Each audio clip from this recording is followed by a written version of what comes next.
This is Kathy Biehl of EmpowermentUnlimited.net with Astro-Insight for the week of March 14th, 2022. Did you enjoy your downtime? I hope so, because this week is hopping. We get to finally do stuff with all of our reactions to everything that's been going on. A pivot point of the week is the Virgo full moon on the 18th. It is delivering lots of tools for us to objectively evaluate and assess how we feel about all kinds of things that have been going on. This moon is unusual for a lot of reasons, and one of them is that it is the final one of the string of full moons at 27 degrees of their signs, directly contacting Pluto.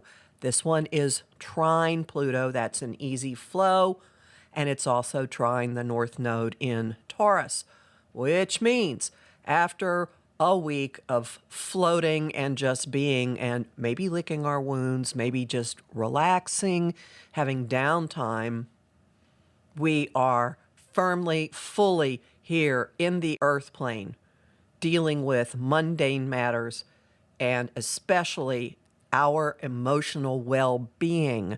Massive cutting away, releasing, purging, drawing new boundaries, changing things to be saner, cleaner, healthier. Taking out the garbage in a big, big way. The week builds up to this. First, with little nudges saying, there's stuff that's not quite right in our relationships. We need to speak up about something.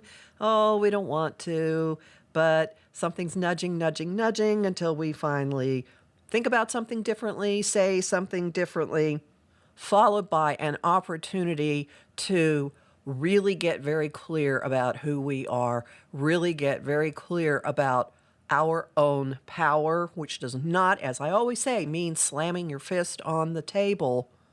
Being true to yourself, being honest with yourself, and presenting yourself from an empowered base.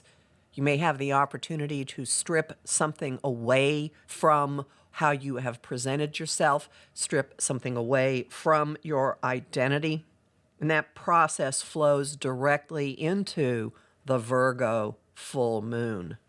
And while we're all standing around with our mops and brooms and all kinds of cleaning utensils, lightning strikes, whatever we got nudged about early in the week gets acted on. If you didn't face it, if you didn't deal with it, this lightning strike could be really startling.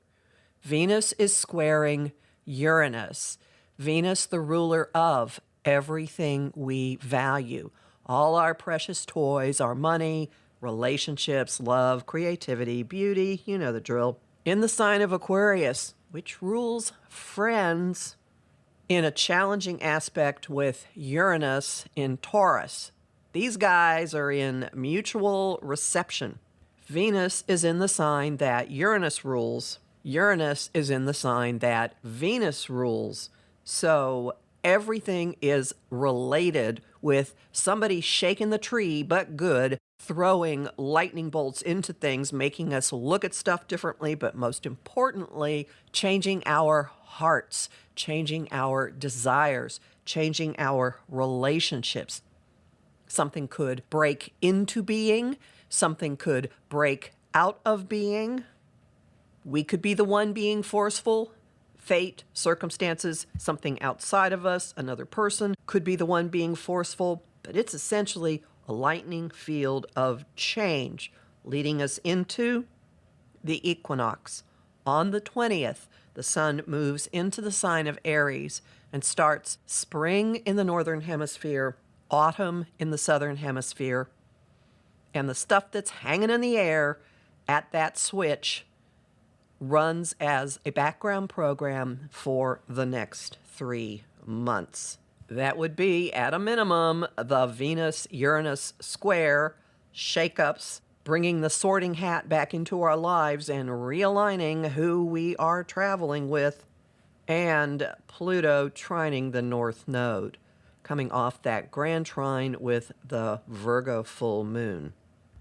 Both change agents are active. Uranus, the agent of volatile, unpredictable, liberating, awakening change, and Pluto, the agent of unavoidable, deep-level, powerful forces, death and rebirth, regeneration level change. The sun's move into Aries will definitely feel like a new season, like we are leaving a lot behind and moving ahead, maybe a little dazed, probably not confused. Homing thought of the week: less is more. Song of the week: Let It Go from Frozen. And the image of the week is spring cleaning and throwing out a lot more than you intended when you started. You can learn more about this in my forecast for the Virgo full moon, which is already up at my site, empowermentunlimited.net, where you can sign up for my mailing list and get a Jupiter and Pisces quick reference guide as a download and book a session with me. I'm Kathy Biehl, a professional astrologer with more than 30 years' experience. I host the show Celestial Compass on Om Times Radio on the first and third Monday of every month at 5 p.m. Eastern. I also host lively conversation on Facebook at Empowerment Unlimited and the group The Astro-Insight Lounge. I have lots of bonus content at patreon.com/Kathy Biehl, and I'm really grateful to the people who support my work there. I post on Instagram at @KABiehl and on YouTube at the Professional Aquarian Channel. Talk to you next week.